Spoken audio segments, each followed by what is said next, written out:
Cymryd y hawl. A mis y gydoels, cymryd a haw hei. Wel, glei fel, tafel fi. Ti'n ten am y horst? Oeddig, sy'n enyam ma henefer. Agus sy'n eich car gyda'r lwnnam. Agus nyr y ffos mi, gaf mi enyam ma cheile agus sy'n ac ydyn eistedig nicht graing. Agus cwas y hawl? Wel ha mysio a oes de tŵr, balabig bydach, agus ha cladach chythgebost, na cladach y chwlys. Sy'n ffyrdd yn rwgwg mi, sfer yn dy hogwg mi. Agus ha mi nes de ffwrach o sio mabw. Agus, ti'n swan y gyhagyd? Wel, se yn ys ian, no, mae'r chanes mi hun yn ys ian, Benyam gymahad, agus se mach cor gyda labawn, se siaw chynig a sy'n anon oes de tŵs, chanel moran yw awn, ach va dawn bochwn lindrichen. Agus door sy'n clonach graing, san aloch apar a hanig at sy'n, agus dwniacum, sy'n ac at doiken mach graing. It's like that. Agus, cymryd y hwdw elwas yn y gaelig? Wel, se gaelig i vacum sydd i'r farwgwg mi. Va mohenefed, agus pŵr mohenefed y ffwydwch colodyn. Nyr efo mysio ffas sŵs. Agus se gaelig i vec y chwlyd dynnu sydd dachi. Agus se gaelig i vec y chwlyd dynnu sydd alacyn. Va fodym o chawn. A hanig grianau camis mewn i chw. Agus charogalig eichgysio ach ywsich i gyleor gyntydig i chlawn yn gwrst. Sa eisiau ffwydwch dim tyfydau ac yn yson blion hynna gael. Agus ywsich eisiau becan galig fwamsa. Agus ywsich mysio ffachol na gael gan ferla. Fwy bysio. Agus, kan je wel volg een aanzien? Wel, se balabik ha me kindig nach romoren warach het fiet. Na, ik stoch ook kool gericht. Bevoedig ze welle. Je kruchteren. Se we maha gekopet aan de molen schniaf. Agus we me waan has kiel gekend hui. Agus maar ha krucht gekopet ha da warstakken. Kudichaken, agus con is kecht geleor ma goorst, agus sy'n fyrdd y gas mis y sŵs. Agus, rog eigenlijk aan zijn skal, en nu er wel een nieuw dik. Wel, nu er wel mis je pek, waar gaalik ha hopeo, sy gaalik wek een goede dunje wat toch aan skal akenje, ach dierig, dies va furig rymmer hyf. Agus va gaelig y leo rachgus yn cwdioch genegat y groch lysna fachga. Agus se gaelig y fasyn y mwy y clwch. Chachlwn y dw ach fia vecan berla. Agus ach y bruin na sgalig. As y tjalmer, choranach yn tjalmers va chwle dyn y cryn calag. Ha se verla vacan y norsyn, fasyn y giwsach y berla. Diedach an hiert la rechat toe aan skal. Se verle waket stuig. Ach nee, rechat toe mag ach se gaan ik wakt. Agus ro fermen de tien get hajaket. Ring gaelig. Oh va, goede dunje bel. Goede dunje hikke get huig. Se gaan ik wakke. Maar het ik zeg het koetje kun aan te mag. Ha mis mwyn chw fe ynedon o'ch o doma gwrst, mae'r achanes at y sio se pedler efo.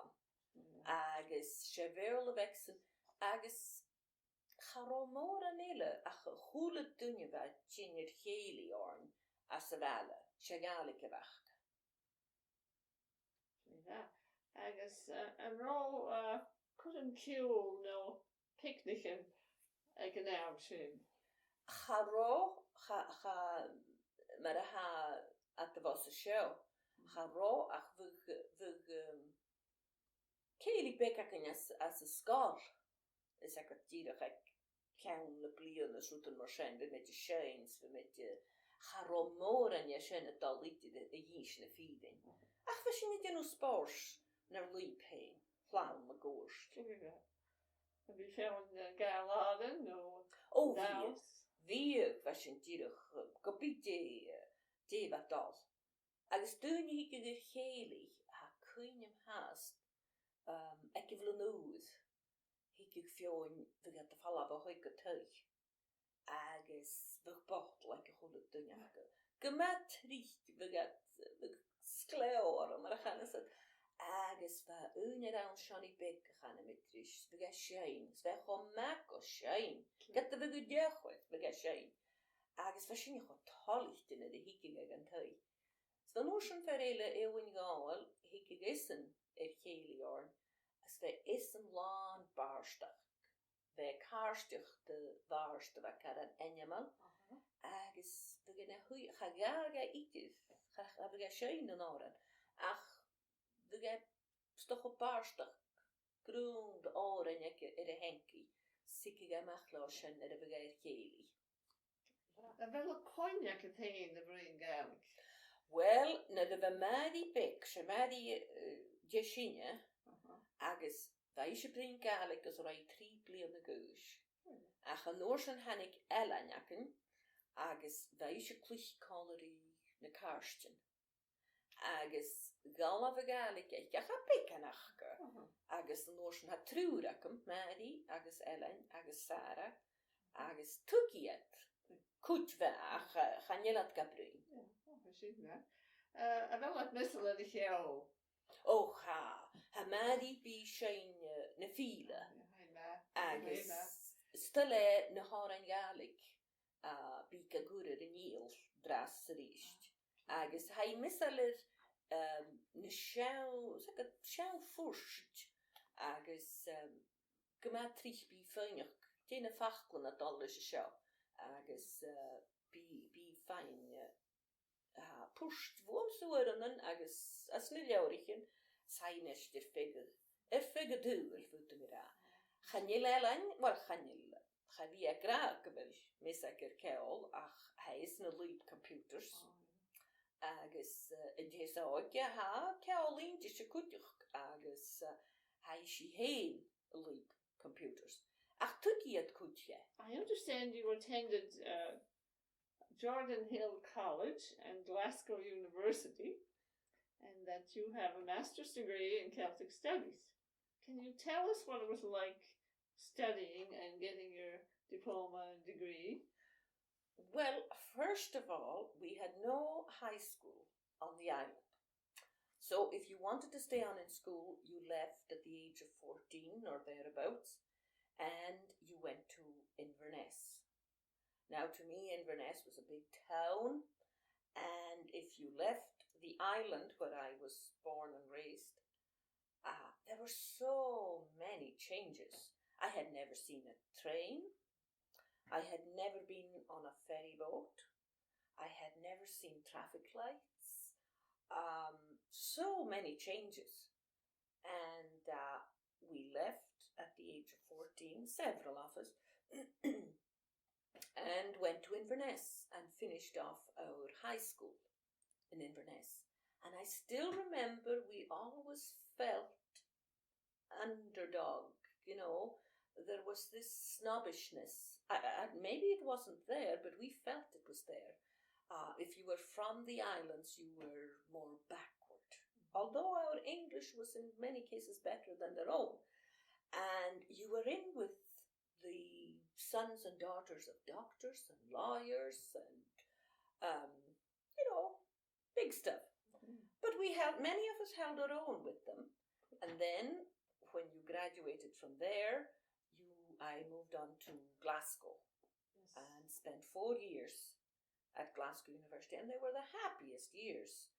You were surrounded by students from all the islands, and you got to know them. They were from Skye and from Barra and from Lewis, and really it was a happy, happy time because no matter where you went, you always found your own. So the Gaelic sa hula hat you could on Glasgow. I still remember, they'd have parties on a Friday night and things would get a little bit loud in the tenements, and somebody would call the police. But as sure as anything, there would be one fellow who would come up the stairs, a big burly loser. And then everybody would scatter, but that was the end of it. Yeah.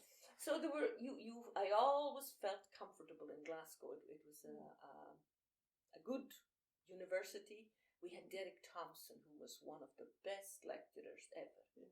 He was a poet himself, and he sang.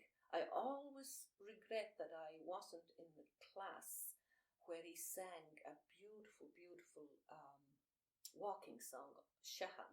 Mm-hmm. And being a poet himself, he was an excellent lecturer. And then moved on for a year to Jordan Hill, where Jake MacDonald was in charge of things there. And that was a happy experience too. He was a good teacher. He was enthusiastic, and he was the one who came over to Cape Breton several years in a row. The Common Gaelic Hidney, they were the ones who got things going, and they invited him and others over in the summers for summer schools. And they were very active, and that was how eventually the Gaelic teachers got to come over here. I've heard of him. I believe he was MC at a concert, the very first concert held at Edinburgh Castle, when a group from here went over and yes, indeed. Do you remember that? Yes, he was he was called on very often as an MC. He had a story for every occasion, and yes, indeed, Skyman, yes, full of stories, anecdotes. Yeah. Agus Joe Gaelic. Mm-hmm. Now the accent you used for the person in Glasgow, I noticed you changed the dialect yes, for that. That would be the Lewison, Yes. the policeman. Yeah. Or you would know where they came from Right. as soon as they started talking. Oh, no. The policeman from Harris would be different, and the Skiani, and there were so many Highlanders and Gaelic speakers in Glasgow. Everywhere you went, you ran into somebody. So I understand it was around 1972 that you were recruited by a dedicated group of Gaelic supporters in Cape Breton to come to Nova Scotia to establish Gaelic language in the school system. And that, I believe it was yourself and Merdina Stewart that came, the first Gaelic teachers to come. And that Margie MacDonald Beaton came along shortly after.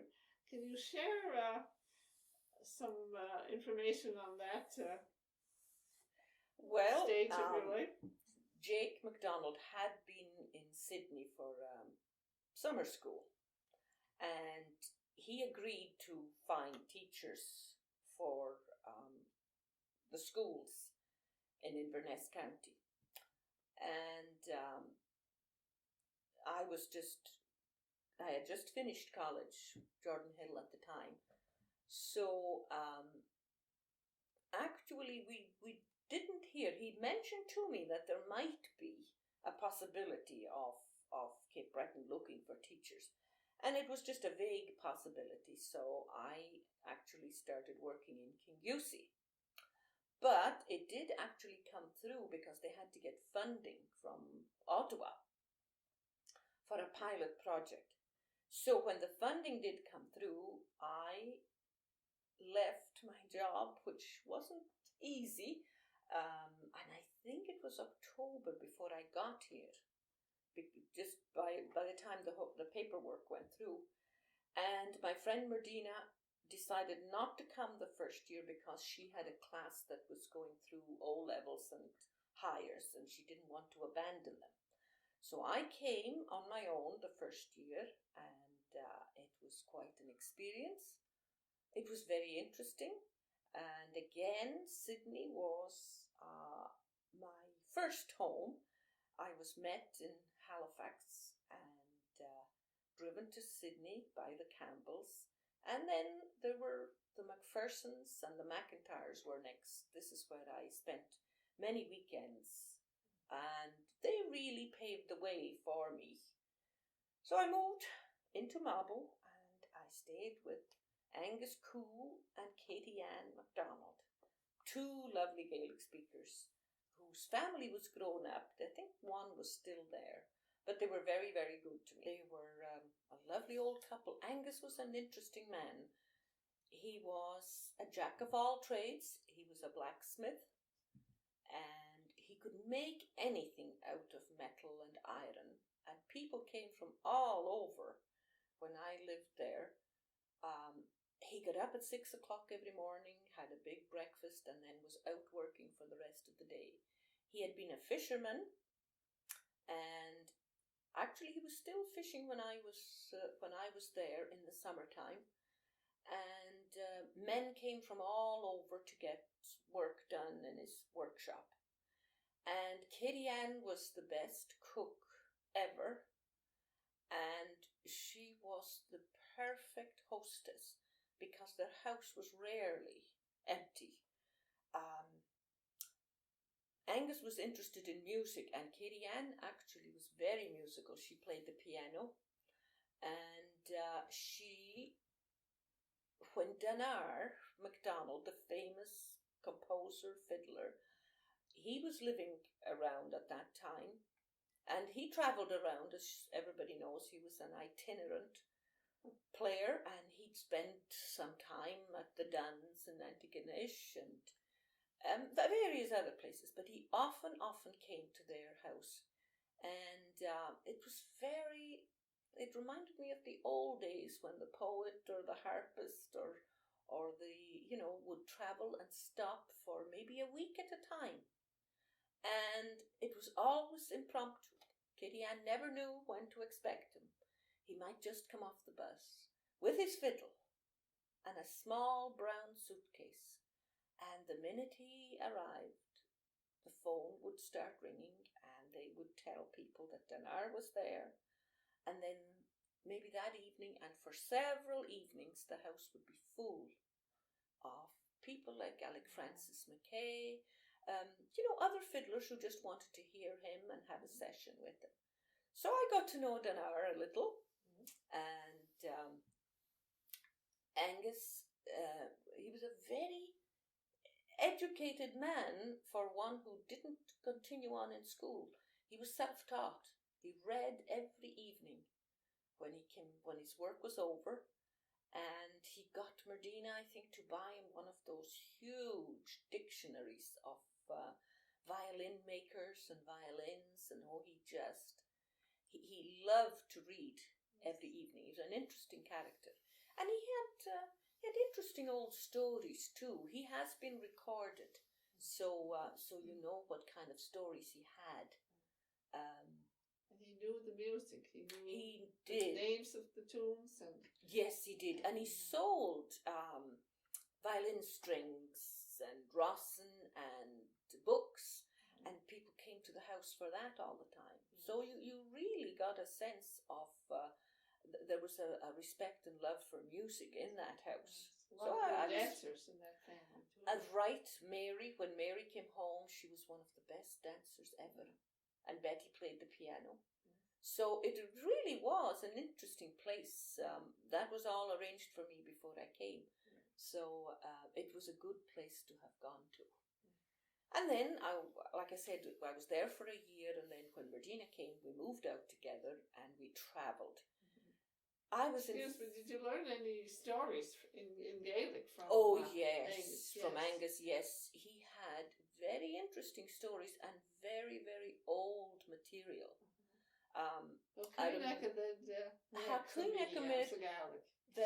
Brin neuf column kile shin mar a channig isne ach ha mis munich gre you shin leich gebeke agus yemen skrif machines mar a yinsha goe mar a hanig na rotten na ket go be fallavish doing a rotten agus sin echt mhór at the bound agus chunig mí scríbte ach chulisan bheith is go cohói chula seo agus cóga agus bheith cuin ag héanir agus bheith púst ag chuteach bheith dún an nar a chluinige postfílig bhna fachclun ag s bheith fiúniu caran míhóg a loiran ach bheith púst chula sin mar sin ag chuteach agus chanig a héin is ag tu a héin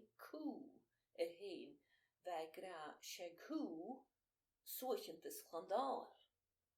Char mis is sin a chluint in riamh ach bheith seo cho fír sa gaga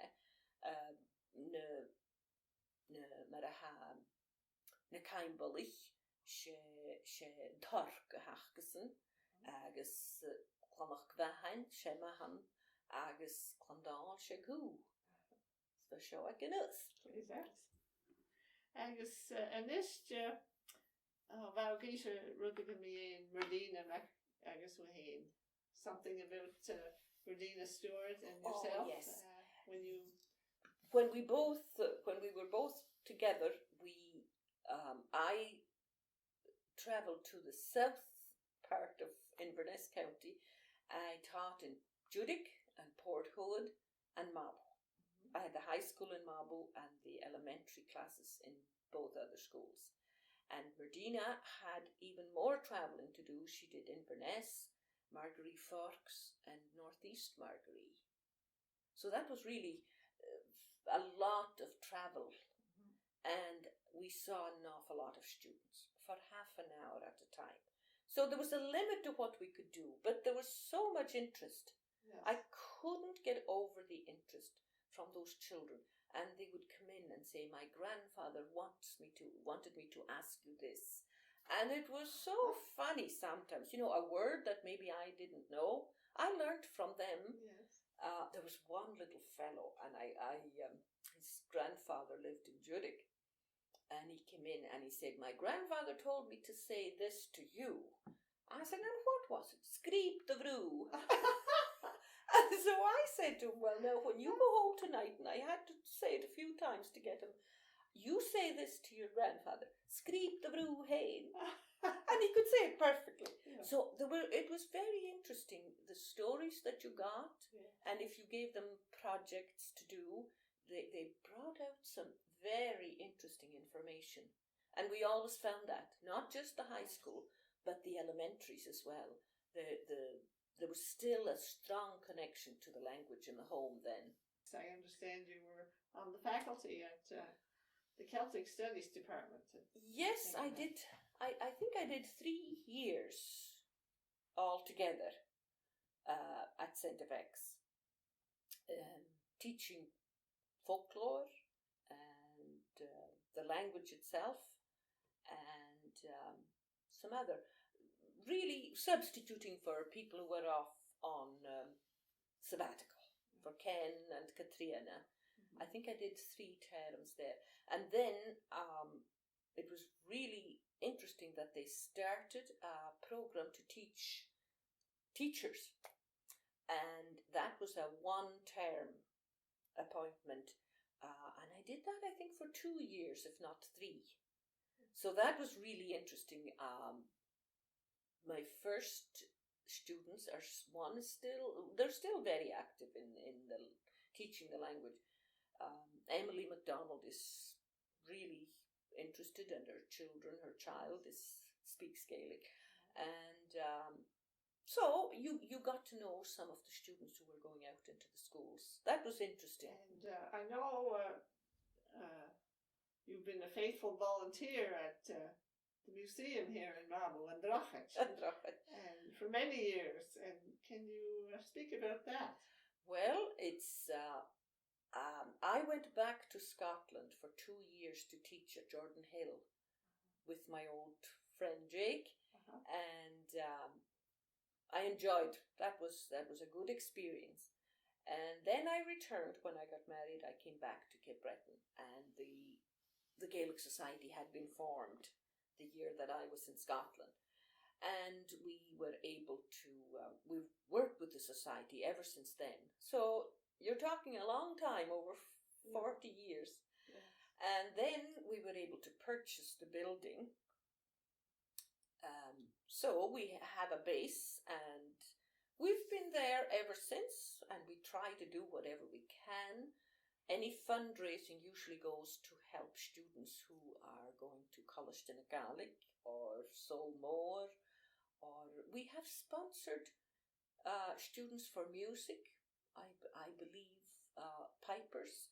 There was a piping school in Prince Edward Island at one time. I don't know if it still exists, but I know Kenneth Mackenzie went there, and we sponsored him, and that was well worthwhile because he's back here now, piping at every event.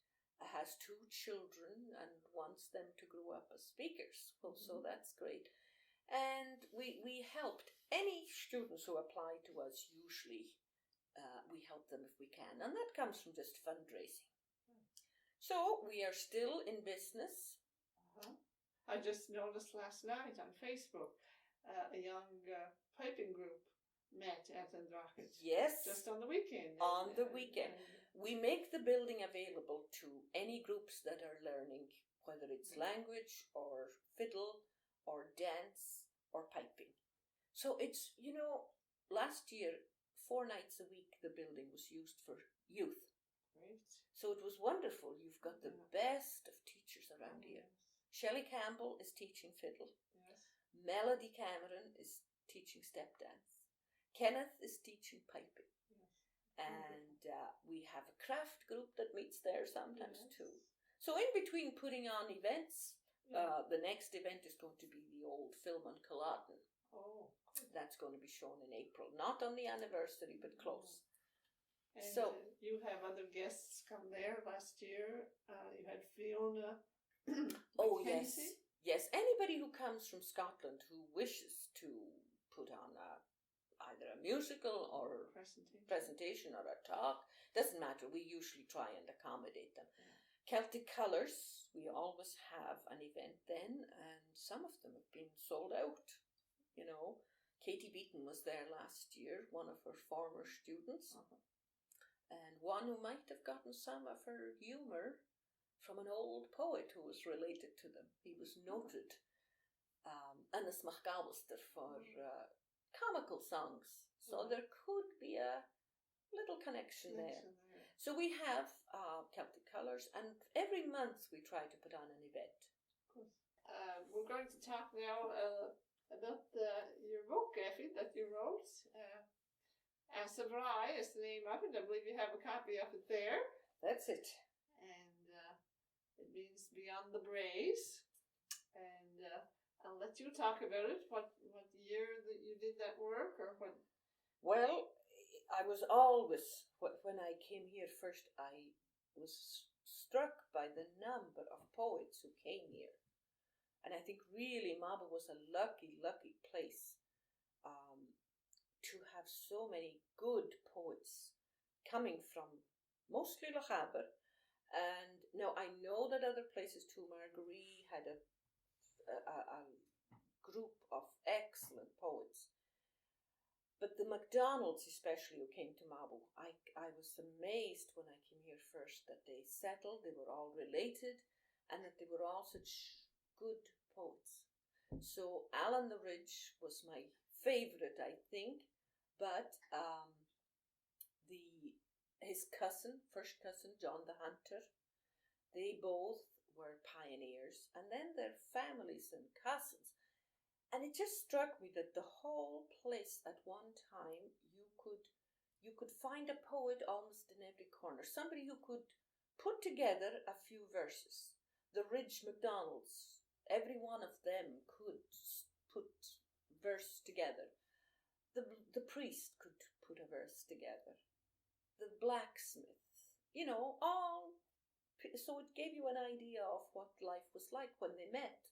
They would encourage each other or challenge each other. So Alan the Ridge was, I heard so much about him from everybody when I came. And then, of course, he moved to Antigonish. And his family went with him. So John the Hunter, came here, but he had no children. He did have cousins. So, fortunately, much of their poetry was saved, really. But Alan the Ridge was the one that I chose, being a pioneer, and his life was so interesting. He went through so much danger, really, to get here. He survived the journey across the Atlantic and then almost drowned on his way to Cape Breton. So settled on Alpine Ridge and composed all kinds of humorous, sad, tragic, praise poetry. The old style. This is what he. So that's really why I chose him. And then the fact that his family retained this for so long. His son Alexander was a good poet in Antigonish. And then the grandson, Angus the Ridge, was the one, if you look in John Lorne Campbell's book, Songs Remembered in Exile, Angus the Ridge was able to give John Lorne Campbell songs which I really think were forgotten in Scotland. That ancient. And he got all of this from his father and grandfather, from Alan through Alexander. So they were a remarkable family. And there are other families around too, like that. So I really just gathered up as many as I could find from the casket, from the Ridge manuscripts. Fortunately, Alexander wrote down large numbers of songs of his family and other songs as well. So it was, that's why, yes. So I remember reading about one he wrote about my own great-great-grandmother, Katrina. Katrina Ninduil. That's one of the most lovely songs. Beautiful song. Yes. He had gone there and stayed overnight. And he heard her singing in the morning to a child. And her voice was so lovely, and I really think it brought him back to his own childhood. Yes. And he's not a sentimental poet, but that's as close as he got to thinking of his own childhood, I think, and missing the place that he left in Scotland. The talent. Yes. Amazing. Yes. And they were musicians as well, because Alexander was a lovely violinist, according to all accounts. He played for weddings and such. And then Angus was a piper. And Angus the Ridge is well remembered in Antigonish for his piping, and he composed songs as well. I only found about 2 of his songs in his own mother tongue, but they were interesting characters. Great to have these all in well, there might be more, and there's more work to be done for sure, but it's an interesting subject. And then all the cousins, almost all were MacDonalds. But there's one Alec Campbell who has a lovely song to Mabel in the Pioneer book. And he had moved away to New Waterford, I think, and that's why he might not be as well remembered. But his song to Mabel was in the Pioneer book, and I would love to hear it sung. I've never heard it sung. I believe he was related to Father Sam Campbell. Yes, he was. So a relative of mine. Another relative of yours. Well, you should learn that song. Should, yes, indeed. That's a great resource as well, the Mabel Pioneers. It is. One book. I feel so grateful to Father A.D. because he kept the Slonic. You don't just look for John MacDonald. No. He first of all he might give Sir, or the families were known by their trade. Sometimes there's Brocher, the fox hunter. There's other terms. And then when he gets into it, he gives the slonjuk, Gaelic, the shincho feomal, So it's a very valuable resource. Yeah, we're so lucky to have it. Yes. Have you written any other books, Effie? No. Maybe a sequel to Hashtag coming up? No. I just I do short pieces. That's right now I'm trying to put together something on laments, early laments in Nova Scotia. Good. So that'll. And you're very generous with your translation abilities. Hopefully. I can vouch for that. Yeah. In this in English also, what sort of changes have you seen over the years regarding Gaelic in Nova Scotia since you came here until now? Yeah. Well, there's certainly more government involvement. The Office of Gaelic Affairs has been set up. That's new. There is much more community activity. The Bundesbar program and the Gaelic Bala. This was not. There was nothing like that initially, and I think it was under Rodney MacDonald that money became available for efforts like this. So you have more say, I think, if people know that there is an official group, Office na Gaelic, who can speak to the government in Halifax. So, and now there is money available for teaching in the community and for other events. That is something new. And I noticed too that Coláiste na Gaelic itself has taken on a strong role, and I'm amazed. I was told that at the last March break there were 100 children in the first immersion and 50 in the second. Now that is tremendous by anybody's, and obviously these children like it, and they find it interesting. Some of them may never take up the language, but you're planting seeds all the time. And it's providing work. This is another thing. In the early days, what could you do with a degree? And even my own father said to me, why don't you do something else?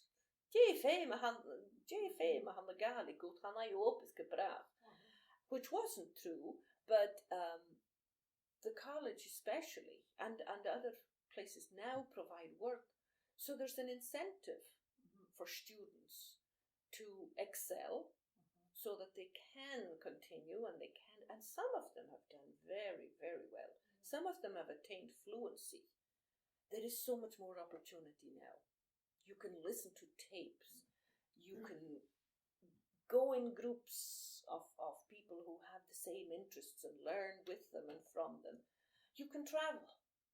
How many of our students we've given, St. Bex has given scholarships to go to Scotland. Scotland itself is providing bursaries every year for people to go to Solmore.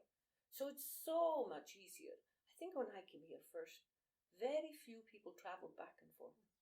That reminds me, you're a member of the Celtic Travel Bursary Endowment Fund. Oh, yes. And, there's another... That's a group that sponsors travel.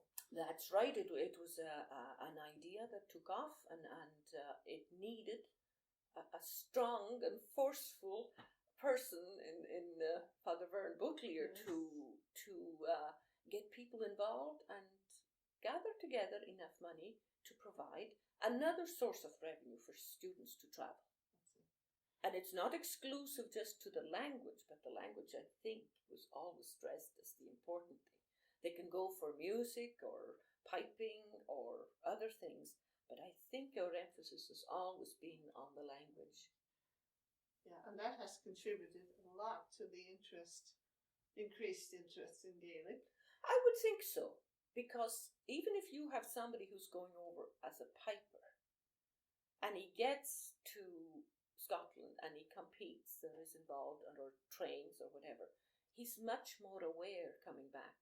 And those who have gone to study maybe history or genealogy, where their people came from, they come back with a renewed interest, I find. Yeah. So I'm very encouraged by the young people, how they have taken up the cause and how enthusiastic some of them are, and also how fluent some of them have become.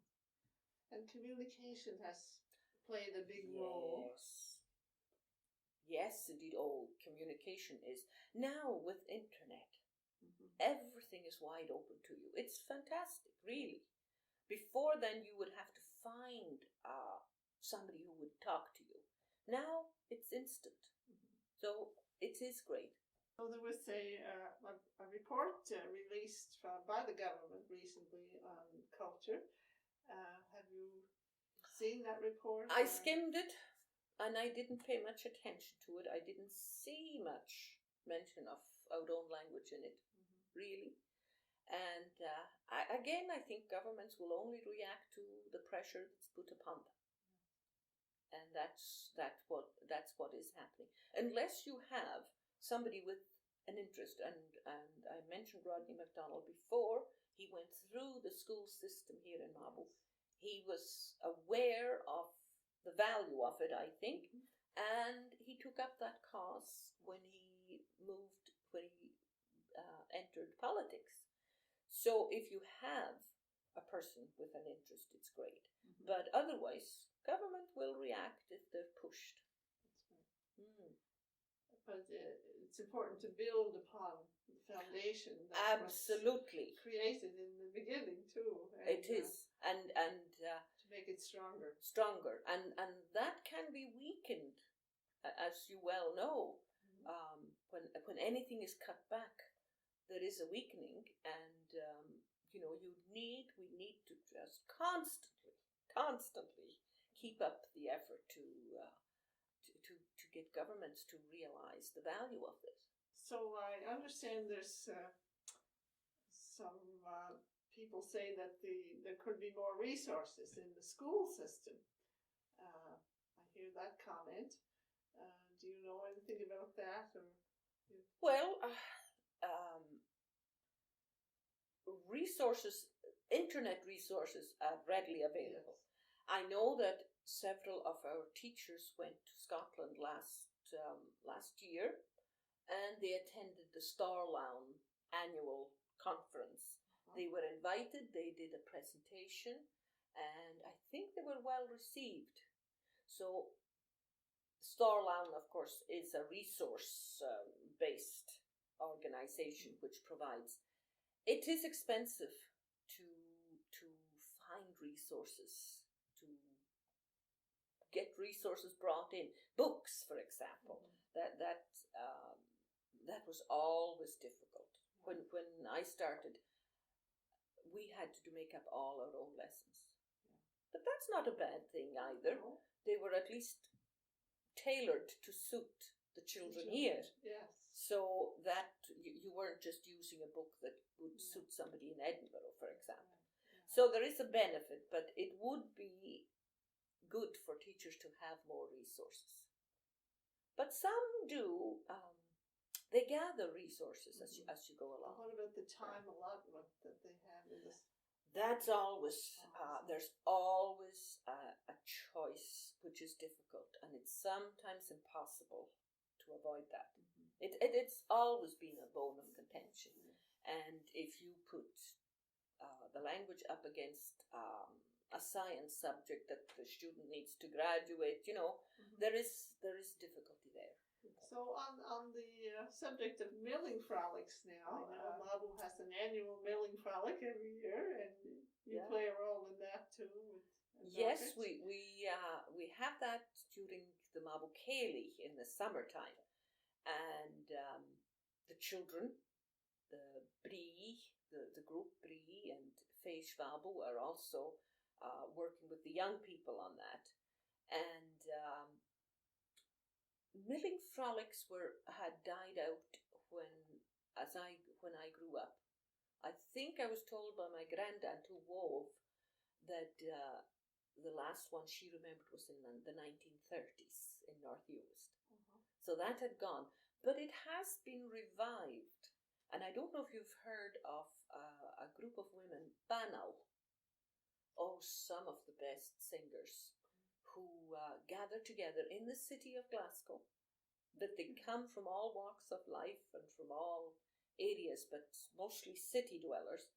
And they have formed a group which specializes in walking songs. They're excellent. I think I've seen a video. And yes, and their Yeah. CD and video is They're very excellent. good. Very Yes. good. And of course, Cape Breton has really concentrated on the walking song. I think because it brings people together. Yeah. The solo singer is not as important. Well, I shouldn't say that. It is more rare to find the solo singer here.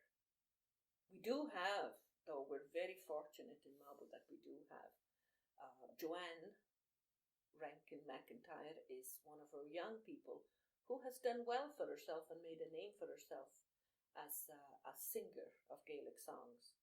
And we have several others. New Sarah McGuinness coming up, one of our best.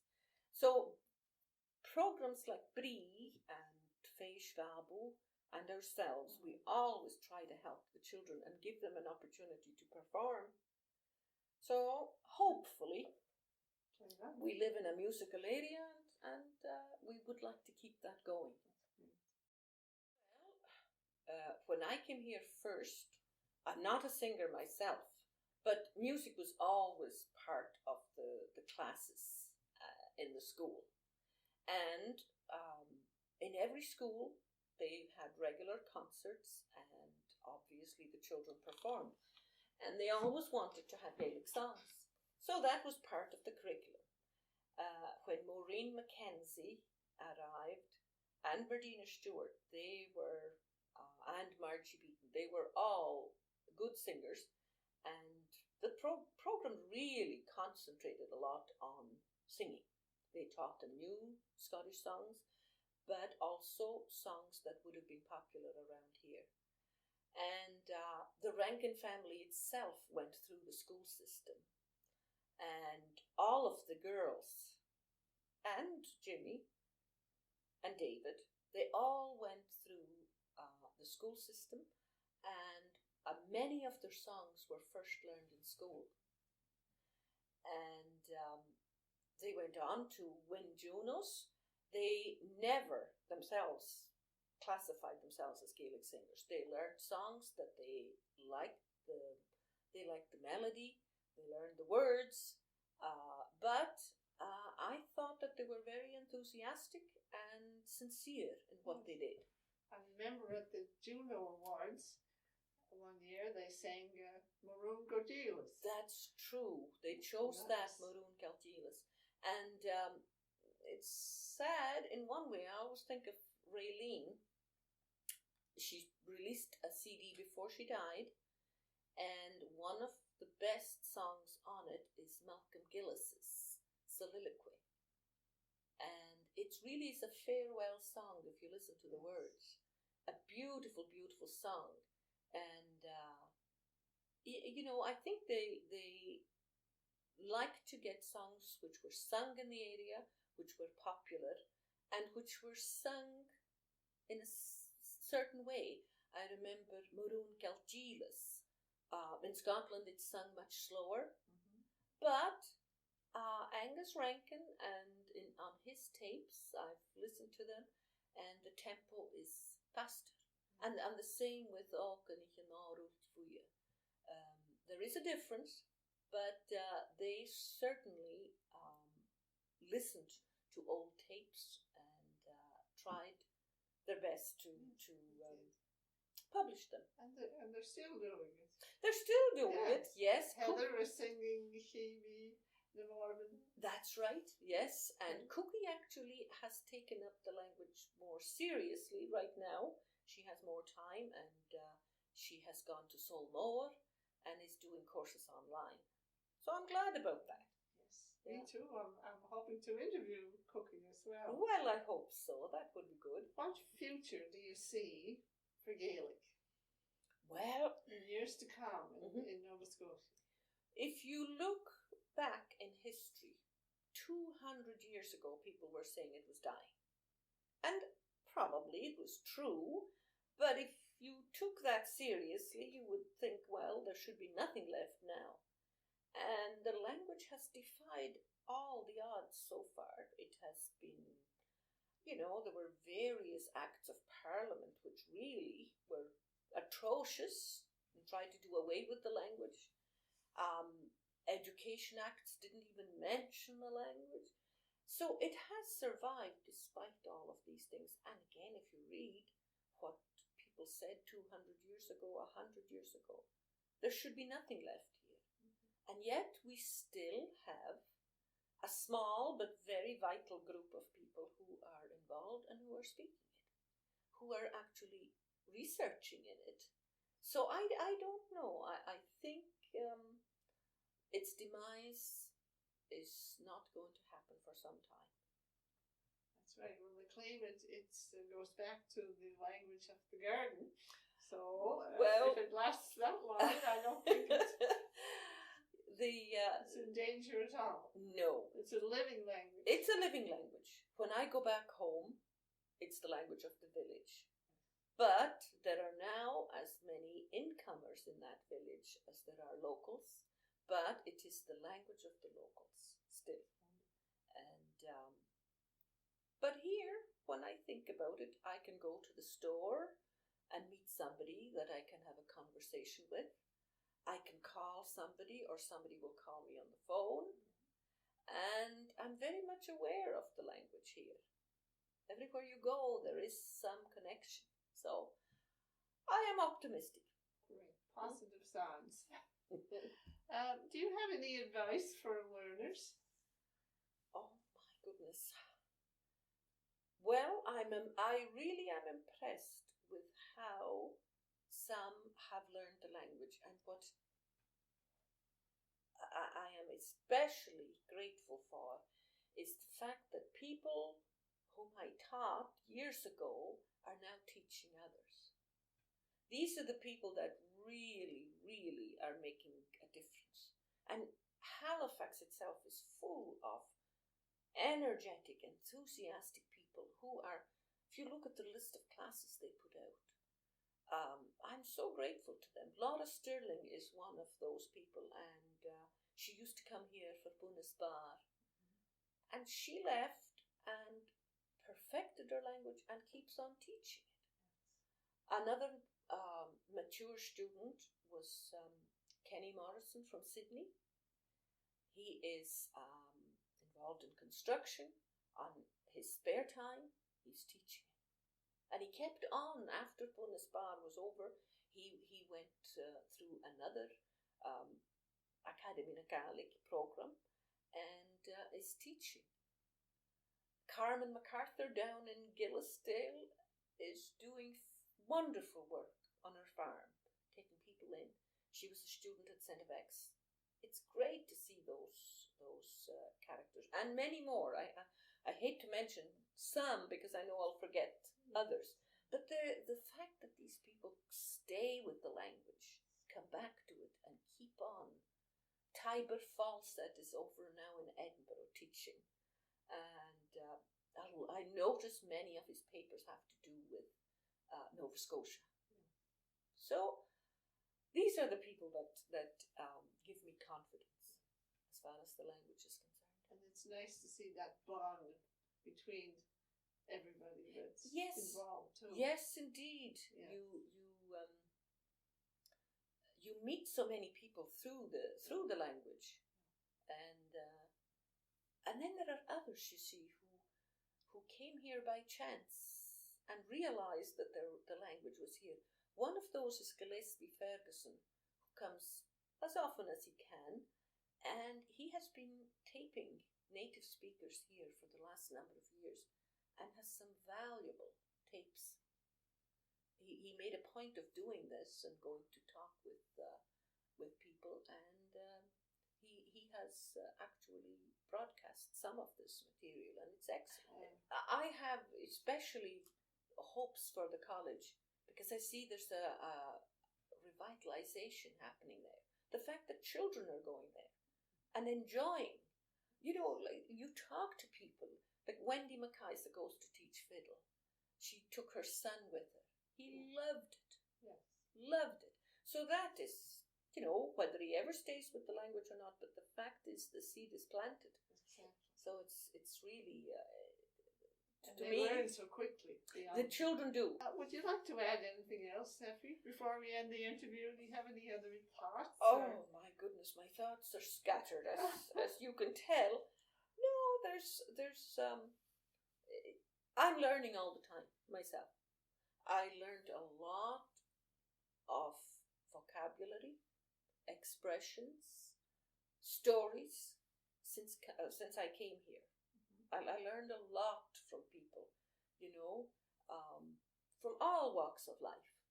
You know, you go to visit Sister Margaret McDonnell, and she says herself, it's a tutorial. We talk and we discuss words and stories and such.